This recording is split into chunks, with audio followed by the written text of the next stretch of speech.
Hi everyone, Ruben here. I'm really excited today to interview my friend Ben Miles, who has a really unconventional career journey and is now working at Google. So Ben joined Google as a digital marketing apprentice and eventually worked his way up to a full-time position as the youngest ever cloud technical engineer. So Ben, thanks for agreeing to make this happen. Yeah, thank you so much for having me. I'm really excited to be here. So hopefully it'll be a nice little chat we can have.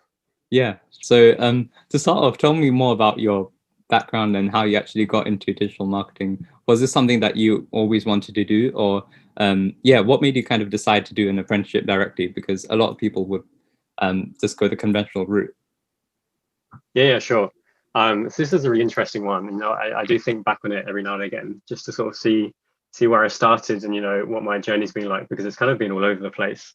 I think as you said, it's definitely what could be considered unconventional in terms of roles I've had and sort of interests I've had as well. But to kind of go back to go back to the start, so I finished secondary school in 2017. So I went to sixth form and I studied French, Spanish, and geography, which I guess is an interesting choice by a lot of people's standards. But I enjoyed it to an extent, and especially the languages. I mean, school as a whole, I didn't particularly enjoy. I was never particularly academic, and I kind of didn't want to stay on with further education and university. So that was one of my main reasons for looking at alternative routes. My school never really went into too much detail about other things other than university. I guess schools kind of have an incentive to try and get as many of their pupils to university as possible. So I guess that's understandable. But I suppose my interest in digital marketing, started when I was much younger. I was always interested in the internet, technology, but I wasn't really aware of any kind of formal careers that you could have with this. I guess growing up, my family, my friends, no one really did anything technical. They had quite traditional roles and traditional interests. So I was always under the impression that the internet was kind of a waste of time. It was just a place to play games, do dumb stuff, break things, and that was going to kind of be the end of that. But social media became a bit more popular, sort of from 2010 onwards. Facebook was founded in the mid 2000s. Instagram came around 2010. Google had been around for a while with kind of internet advertising. So it was this kind of new area that was rising, but not many people knew about it, or at least, people around me. So I always was aware that there was this whole kind of industry going on, but I had no idea how to get into it. I had no idea really what it was, what it entailed. And I didn't really have anyone to ask, like I couldn't go for advice. The only advice I had was the internet. So I guess after I left school, I was looking for apprenticeships, as I'd been told that they're a good alternative, but I didn't really know too much about them. And there are loads of resources that you can use. The one that I used was the government Find an Apprenticeship website that we have here in the UK. But since then, loads and loads of other sites have come along. If you're interested, you have sites like Not Going to Uni, which is quite a common one. There's Instagram accounts which have loads of information on this type of stuff. So even just typing in apprenticeships into Google will hopefully give you quite a few results for stuff you could look into. But this digital marketing apprenticeship role came up and it looked interesting, not only because it was at Google, which I was very excited by because I always wanted to work there, but I think the fact of the day-to-day role, or the fact that it looked pretty interesting as well. So as I mentioned, kind of the technology side really interested me, and this whole idea that social media was a real job, that there is such thing as advertising and marketing on the internet, which I just never knew that was a thing when I was younger. So I sort of applied to it because it seemed like a good fit. I got to combine my passion for the internet and technology with my use of social media, and that's kind of how I got into it. I think also prior to starting the role, I did a week's work experience in year 12. So I know it varies between schools, but in my school we had to do a week of work experience, and I ended up at this kind of digital marketing agency, through a connection, from one of my kind of parents' friends. And throughout the week that I was there doing my work experience, I was asked to research into a company and what their digital marketing strategy was. And I think, bear in mind, I'd never done this before. I had no real experience with this, and I guess it was work experience, so it didn't really matter. But I went online. I chose Google as the company. It was completely coincidental. I chose Google as the company to look up my work experience project. And I was looking into, how do they manage Facebook posts? How do they do Twitter? How do they address their audience, kind of tone of voice, all this type of stuff. And it seemed really interesting. And when I saw this digital marketing role, I kind of thought, my week's work experience might come in handy. Although it's only a week, I think maybe it did help when it came to the interviews, because I could talk about, some of the stuff I'd done, but really it was more of a passion than anything. So that's kind of how I got into it. Yeah. Yeah, that sounds really interesting actually, and it's amazing how you managed to actually incorporate what you learned during that week, and use that experience like for your interview. So you did that for a year, right? Yeah, just over a year. Or I Yes, think it was like a year and a month or something.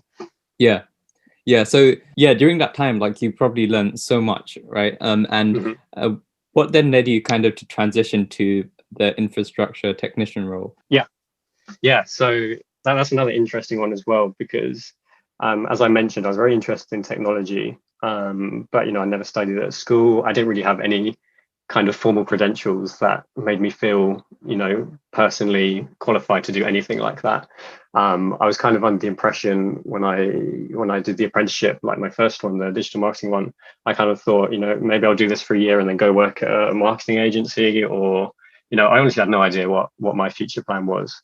And coincidentally, at the same time, so kind of halfway through this digital marketing apprenticeship, Google launched a new apprenticeship, which was this infrastructure technician one. And I came across it, one day. Ironically, I saw it on an Instagram advert actually when I was in the office, and I saw they were advertising it. So the great thing is when you're, inside a company, oftentimes it doesn't really matter which company, but you can look at internal roles, you can reach out to internal people. And I think that's probably the one big thing that I've learned is the importance of other people in networking. I know it's a common thing and it's a bit of a cliche to say, like, oh, you need to be networking like in order to get forward in your career. And I think there's a bit more to it than that. People always just kind of yell networking as a buzzword. But I think, networking doesn't have to mean going to a conference, standing around with 100 other people, awkwardly walking up to people and shaking their hand and hoping that, they'll give you a job. I really don't think that's how networking should work. Most of the time, I think it's, informal collisions, whether you bump into someone at an event or you might see someone on LinkedIn. I think, Ruben, when we first met, actually, it was something quite casual like that. I can't remember exactly whether it was LinkedIn or email, but it's very informal. And most of the time people are very willing to speak to you. There's absolutely nothing to lose from asking people for help or asking people to speak to you. Because if you think about what's the worst that could happen, you're not going to be in any worse position than when you are now for speaking to someone. And the best case is, you form this new relationship, they might offer you something, you might explore a whole new area. And I think, coming back to the original point of how did I get into this infrastructure technician role, it kind of did come through speaking to other people. I'd coincidentally bumped into other people throughout my first year at Google, who had maybe worked on the more technical side, and other people who had directed me kind of to this part of Google. So anyway, I saw the role listed and I got my then manager to reach out to the hiring manager. And I spoke to him, we had a sort of one-to-one chat. And it was actually quite straightforward. Luckily I could transfer over. Yeah, I did have to do some other interviews. The interview experience was quite interesting. I was asked some wacky questions, by no means what you often hear from Google about these whatever you call them, brain twisters or tongue twisters. But there's definitely some interesting questions. And I think the reason for why I wanted to go for it is I really wanted to go into something more technical. So I'd worked, in marketing at that point for about 6 or so months. And I was very interested in it. I was interested in the industry and I was interested in the technology industry, but I kind of felt that I wanted to go more into the software and technical side. But, as I said, I had no kind of real skills. Here I am with 3 A levels, in languages and geography. And that's about everything I had going for me. So that's why this second apprenticeship was great, because it allowed me to learn all the technical stuff from a basic knowledge. So I would say, if you are interested in going into a new area, regardless of age, apprenticeships are often viewed as only for school leavers, which is not true. There are apprentices at Google and all other kind of companies who are, all kinds of ages and at different parts in their career and different parts of life. So I used that second apprenticeship as an opportunity to, learn from scratch. How do you fix computers? How does the internet work? And the great thing was there was a big crossover between my personal interest and what I got to do on the job. So I kind of worked in the internal technical support, what's referred to as tech stop at Google. And it was fantastic. The stuff that I was interested in, personally, like what I had a passion for, I was able to do at work. And that's one of those things that you never really expect to happen. You always think of work and, home stuff and personal interests as completely separate. So I've been very lucky to be able to combine them to an extent in my job. Yeah, and on the point of interviews, I want to get to that question later on. But Okay. before that, so you did a year at digital marketing, roughly another year in infrastructure, right? And so eventually, you must have done really well because now you're working there full time. So eventually, you decided to take on the cloud technical engineer role. How did that actually feel, joining as one of the youngest ever technical solutions engineers with like no degree and quite an unconventional path to Google? So how did that feel? I mean, it was very surreal, and it still is. It's just one of those things that you're kind of taught from a young age. It's just not possible. Like, no matter how you look at it, no matter who you ask, everyone will tell you, it's not possible. Whether it's because you've come from a very, pretty basic background. I've come from a quite sort of modest area. Like, I was never exposed to some crazy private education. I never went to an Ivy League or a Russell Group school. And I never had anyone around me to kind of guide me along that route. So you're kind of you kind of tell yourself that it's not possible, regardless of what other people would say. And I think as you go through it, you start to understand more and more of how these things that you think matter don't actually matter. And I think what I mean by that is education. I mean, obviously it's going to be subjective, and different people will give you different opinions based on their own experience. But what I've learned is education is much less important than it often seems to be. And I think a lot of that does come from school. When you're in school, you're under this impression that education is the most important thing that's going to happen to you. GCSEs and A levels are critical to the rest of your life. Going to university is the one route to being able to have a good career.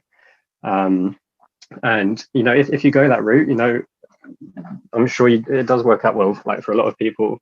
I think it's kind of the safe route. I don't want to sound too cheesy, but following that is the safe route. Everything's kind of planned out for you. School, university, you can kind of predict where you're going to end up. And obviously I didn't go that route, so I can't really comment on where I would be. I was going to study French and Spanish at university, so who knows where I would be. But yeah, I don't know. Like, when I think about it, it still seems crazy. But what I've learned is that you can totally just teach yourself so much of this stuff. And what other people say or think literally doesn't matter. It just doesn't come into consideration when you're doing this type of thing. So much of the time, if you do set yourself a goal, these goals are often much more achievable than you think they are. And a lot of it comes from just observing, the world around you. For example, in my previous roles, I learned so much of my stuff kind of just through what I call passive learning. Just passive learning is just by absorbing stuff that's going on around you. You understand how things work. You listen to what people are saying, and that's so different to school and university. School and university is very active. You're sitting there reading these textbooks. It's kind of like one route. You're going to all learn the same thing. And I personally just really struggle with that. I just find it so boring. Exams are just so, I don't know, I just really struggle with exams. I just kind of found them meaningless. It's like, I complete these exams, but then what? It doesn't really add up to much. Like, you get a degree, which is like great, but then what? I think it's so much more exciting to teach yourself stuff that you're interested in, and then being able to apply it to a real job is great. So yeah, I mean, I'm trying to remember what the original question was. Like, what did it feel like? Yeah. How did it feel, like joining as one of the youngest ever? Because how did your team feel about it, and how did you kind of manage to fit in? Because I think for a lot of people, if they're transitioning into a new role, especially being quite young and new, it can be quite overwhelming. So how did you kind of handle that process? Yeah. Okay. Yeah. I guess there's this one element to consider, which is it is quite often thrown around, this term imposter syndrome. And like, people say it, and people might groan, or they might sort of go, oh, not that phrase again.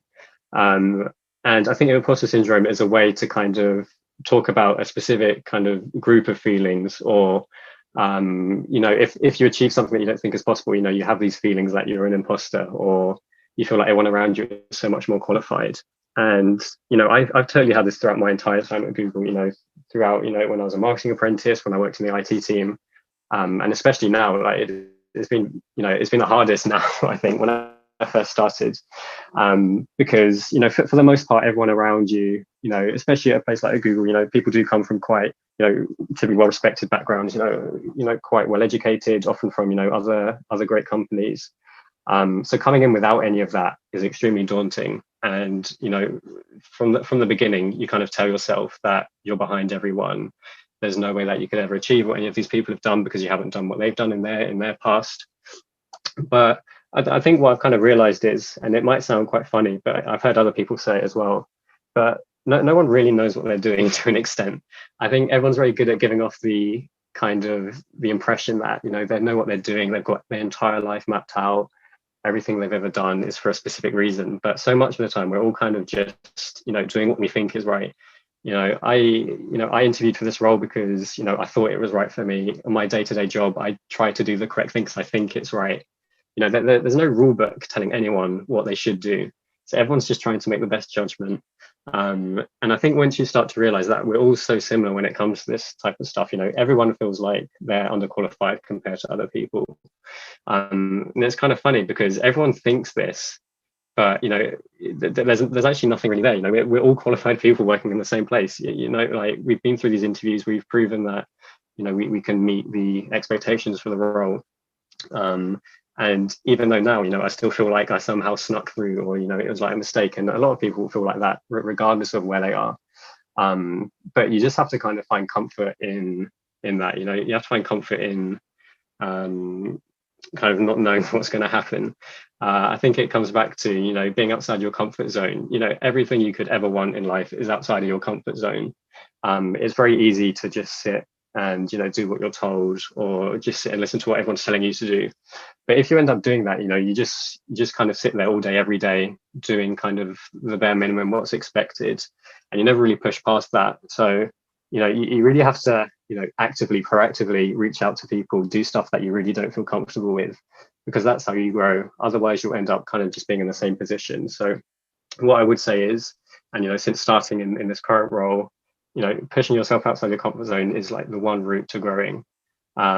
Because whether it's presenting, whether it's learning new concepts, whatever it may be, you really have to push yourself, and in the end it does help because you become more confident every time. But I'll come back to that because I think there's a question about failure coming up, and I've got a good response to that. I remember you telling me when we met at Google not too long ago about your interview experience and how you really had to kind of, you shared some really interesting stories about that whole experience. So before we get to the question of failure, tell us about your interview experience for this current role, and like what advice would you give to people in a similar position?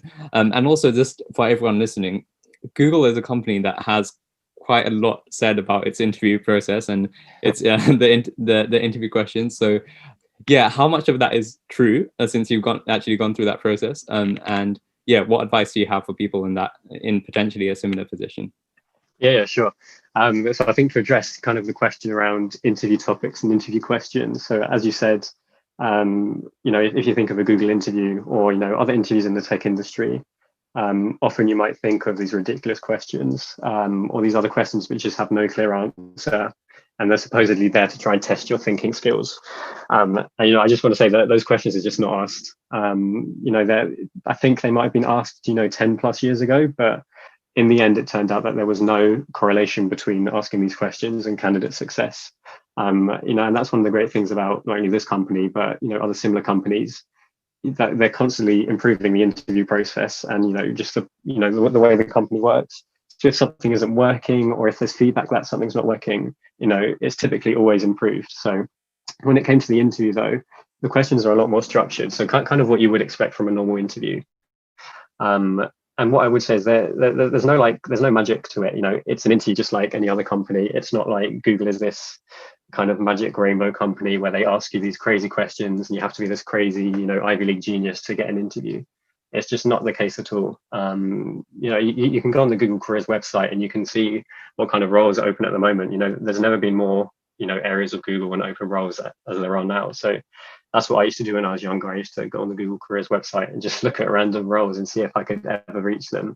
But yeah, I think when it came to the interview itself, so the questions are a lot more structured. So it'd be asking about specific concepts. So for this, this cloud role, it was heavily focused around web technologies. So there were questions about, how does the internet work, or how do some kind of, protocols work? And prior to these interviews, I had very little understanding of how this stuff works. I've learned it all in the past year or so, because if I think back to this time last year, and if I were to tell myself these questions that I was asked in my interview, there is no way I'd be able to answer them, let alone have any idea about what they're really talking about, which I think is just a testament to how much you can learn in such a short space of time.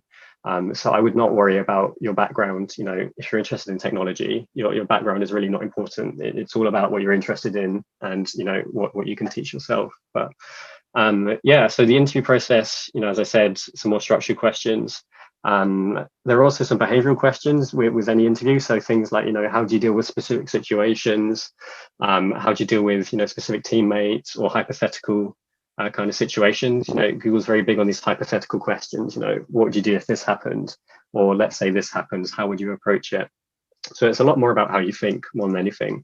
And especially if you're looking at kind of these entry-level apprenticeship, internship, graduate roles, it's much less about what you know and much more about your potential. So even in my current role now, the interview was focused on, my potential rather than what I knew, because, I'm not an expert in a lot of these areas.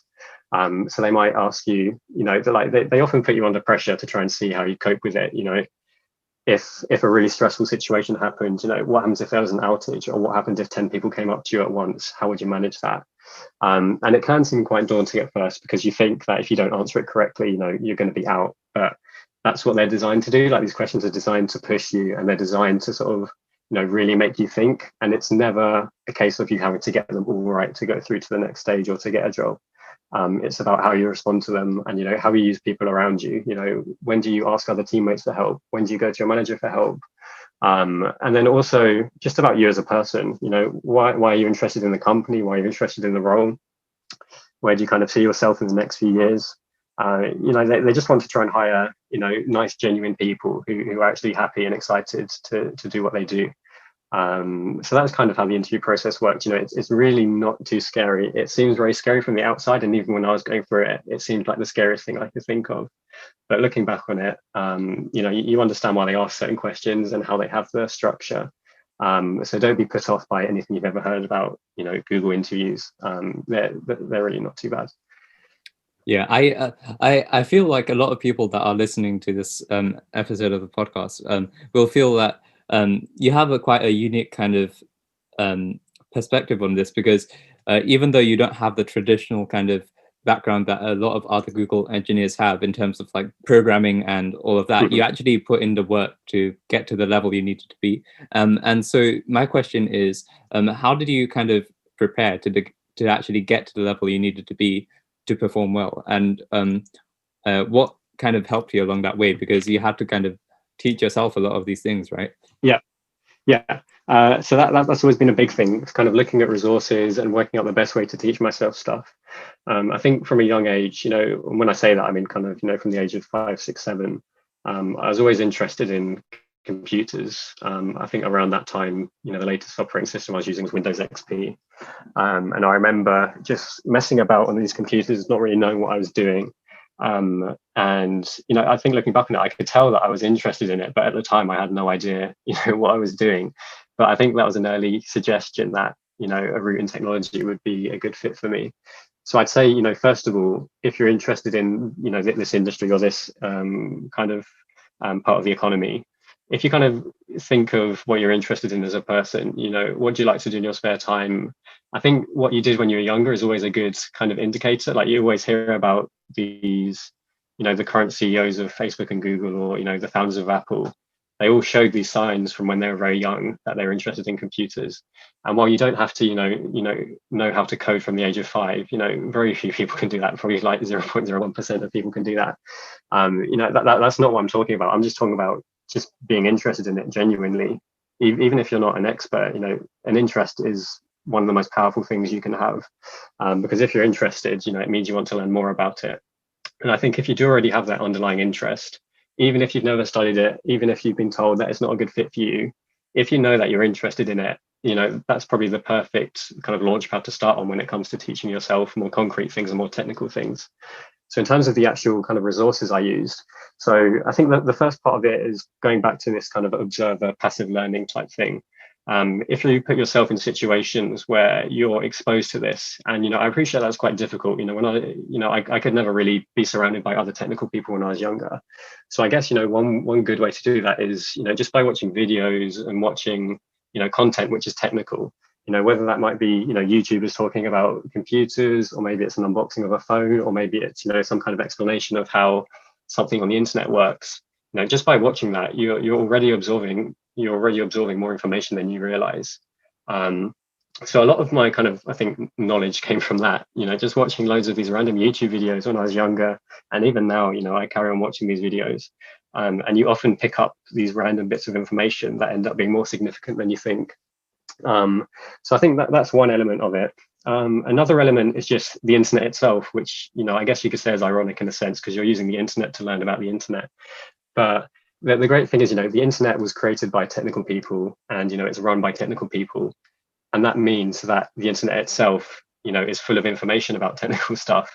Yeah, I really think the online community, when it comes to the internet, is great. You have all these websites, whether it be, something more casual like Reddit, there are loads of these subreddits which talk about, how do I build a PC? How does the internet work?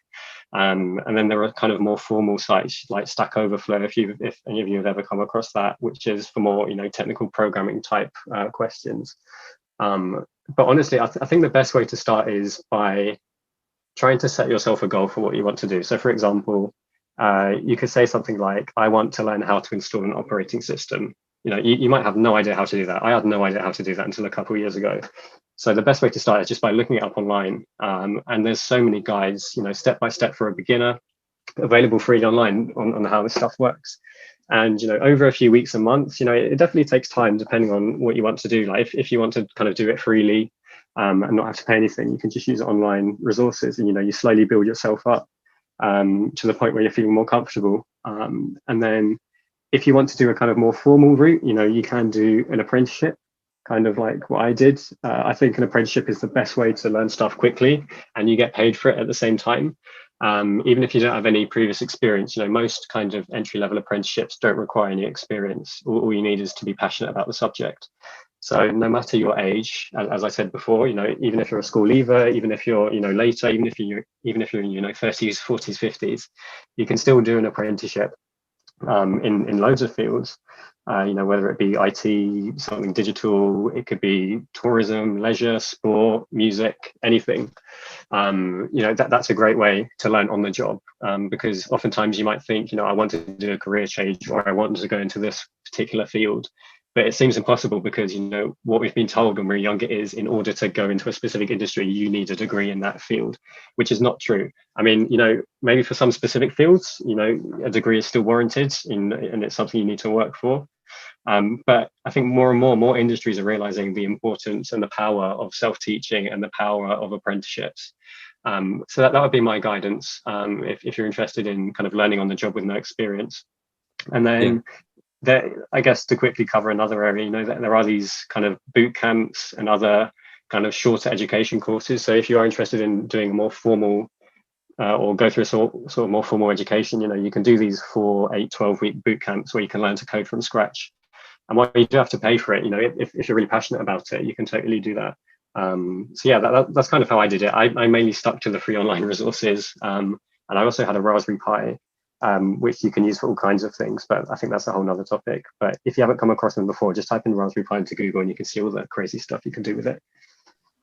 Yeah, that's some great advice. And how has like a failure in your time at Google, or even before that, set you up for a later success? And do you have a favorite failure that you would want to share? Yeah, good question. Yeah. So I know it's often said that, failure is the most important thing, it's the biggest lesson that you'll learn. And I think, that is 100% true, but I think there's a bit more to it as well, because, people will say, don't worry if you fail, like it will get better, or, don't be afraid of failing or messing up. And while it's good to be told that, I think it's often very difficult to apply that in the context of what you're doing. So, for example, if you're in school, or if you've recently left school, wherever you are, it might not seem really clear what is a failure. Is a failure screwing up your exams? Because I got a U in economics when I was in year 12, and on paper that seems like a massive failure, but down the line that hasn't hindered me in the slightest. Going back to your point about how has it helped you in the future, you could say the fact that I got a U in economics means that I didn't pursue that, and because of that I'm now in a position that I really enjoy. So it does really redirect you. I think I came across a quote, or I saw somewhere saying that failure is not failure doesn't matter, failure is just redirection. And I think that's an interesting way to think about it.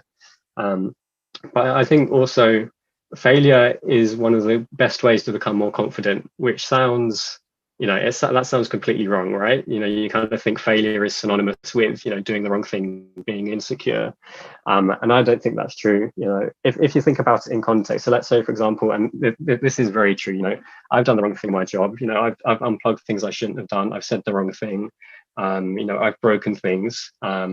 And that, kind of from an outsider's perspective, seems terrible. It's like, oh my God, you broke something. Like, how on earth are you still employed? And that's kind of the perception I had before I started. I thought, damn it, if I break something or do the wrong thing, I'm going to be fired immediately. And that's just not true, because if you think about, say, for example, let's say I broke something, which has happened, as I said. So let's say I break something, whether it's, a laptop, or I've broken some kind of system.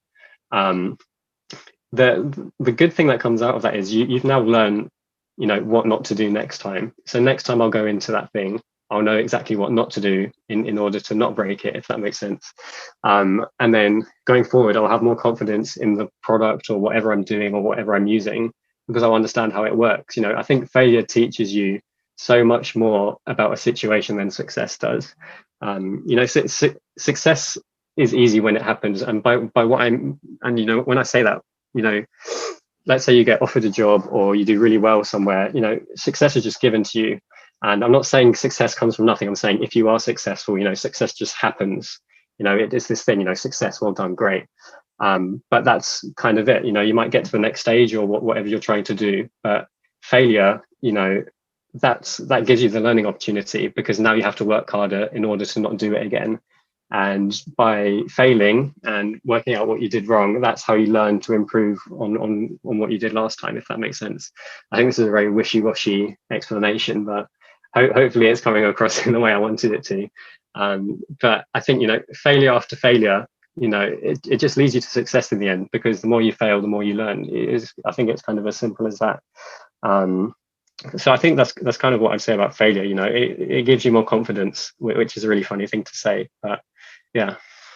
I really love the way you just put that, and the examples that you shared. I've certainly failed in so many things in my own life, and even doing an apprenticeship before university, I remember so many big mistakes I made. So I want to move on to something I ask everyone that comes on this podcast, which is a hypothetical question. So if it was many years from now, and it's like the last day for you, and everything you've kind of done, so like all your social media posts, all the LinkedIn stuff, everything is erased for some reason, and you can write down 3 things that you know about life, business, or whatever it may be, 3 things that it would leave to the world of your biggest lessons. What would those 3 things be for you? Okay. I think I'll probably go through these one by one, because I'll need to think of them as I go through. Yeah, that's fine. But I think, I think they're all people related. They're all kind of social things, by which I mean, how we interact with each other as people and how we perceive each other. I think that can be one of the most important things when it comes to, how we approach life. And while that sounds, perhaps quite pretentious and also quite profound, what I mean by that is, so much of the time we try to guide our lives by what other people are doing. And I think that's kind of, ingrained in us as a child when we're growing up, especially at school. School teaches you to maybe be slightly competitive. You want to have the best grades. You want to study harder than everyone else. This person got this grade, but you got that grade. You need to work harder to get the same as that person. And I think when I was at school, I kind of knew about this, but I never really understood it, which is why, I didn't go for crazy high grades or apply for these great universities, because it just kind of felt meaningless to me. I didn't understand why people were focusing so hard on this. I just didn't really see the point. So I guess maybe my first point would be, I don't know, I can't phrase it very eloquently, but it'd be something along the lines of, follow what you're interested in and don't be distracted by other people.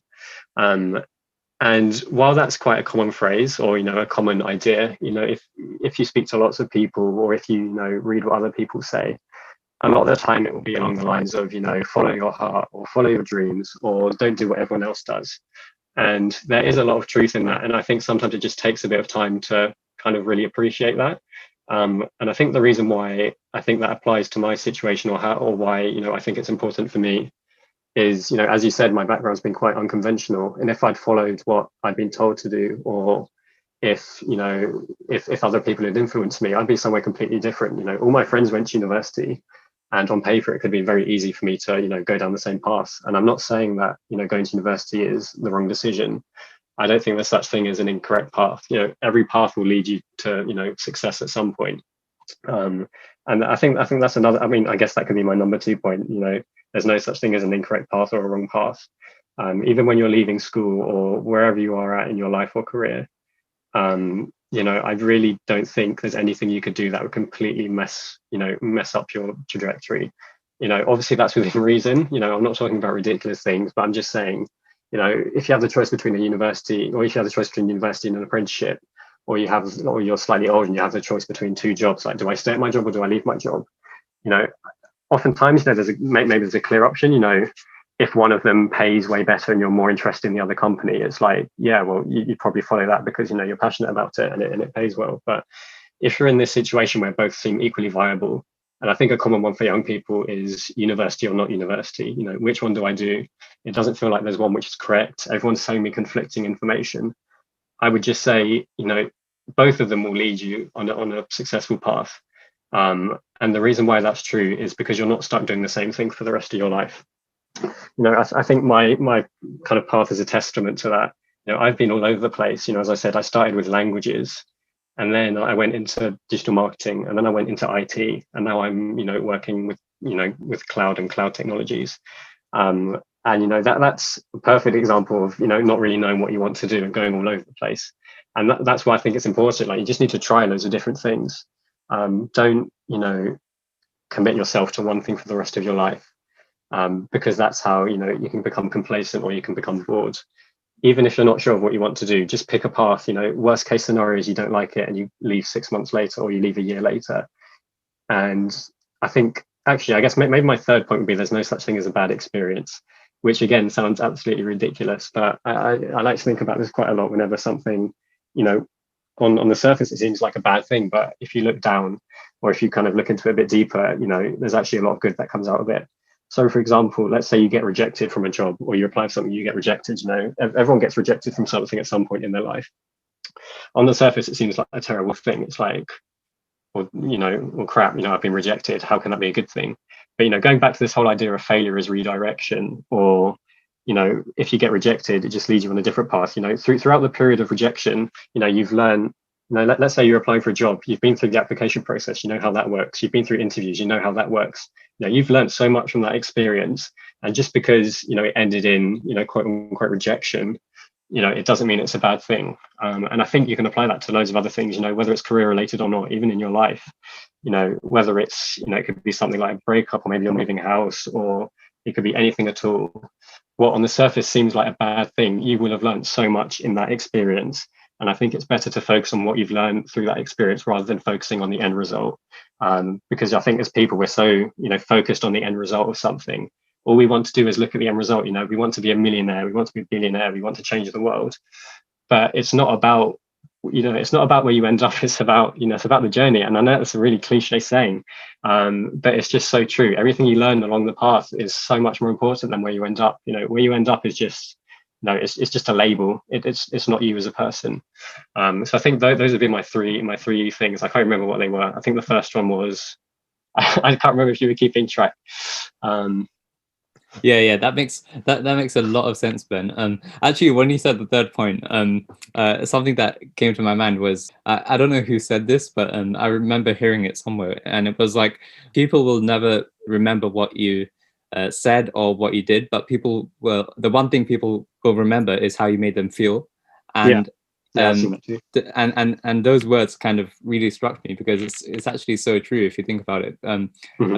When when someone dies, it's not like you're going to remember, oh, they worked at they worked at this company, or they worked so many hours in their job, and people will just remember the person you became and the person you were and how Hmm. you made them feel. So I think that's so important. And yeah, I think I mean we've been able to cover so much. So I'm going to leave it here because we've been able to cover a lot, and you've shared some really great insights about and advice. So thank you. And if people want to find out more about your kind of journey, where can they follow you? What are your kind of social media Yeah, accounts? yeah, that's a good question. So it's funny. I'm never really a big user of social media. Yeah, I think my most active place is probably LinkedIn. LinkedIn. As Yeah, kind of as cringy as that sounds, but I'm more than happy to connect with people or speak to people. yeah, I've also got an email address which is listed there. But genuinely, like if you're listening to this and you might think this is the most ridiculous, stupid thing you've ever heard, and it's like that's fine. Like you're entitled to think what you want to think, but if you've heard any of this and you think that sounds really interesting, or you have any other questions, I'm more than happy to message you, or even have a call with you. So like just please feel free to reach out, because as I said, we're all much more similar than we are different. Like yeah, we're all sharing the same experiences together, so there's no reason why I shouldn't be open to speaking with other people. So I'm more yeah. than happy to. That's great. Yeah, thank you for being open. And yeah, so if anyone wants to find out more about Ben's kind of career journey, or ask any more questions, you can find him on LinkedIn. I'll try and link Ben's LinkedIn on the notes, so you can follow that from there. So yeah, I mean, hopefully we'll see other people following these paths as well. Yeah, I'm a big advocate for apprenticeships, so yeah, I would always say that is a great path to follow if you're unsure of what to do. But yeah, obviously up to you. yeah. Cool. Take care, everyone, and thank you so much for listening.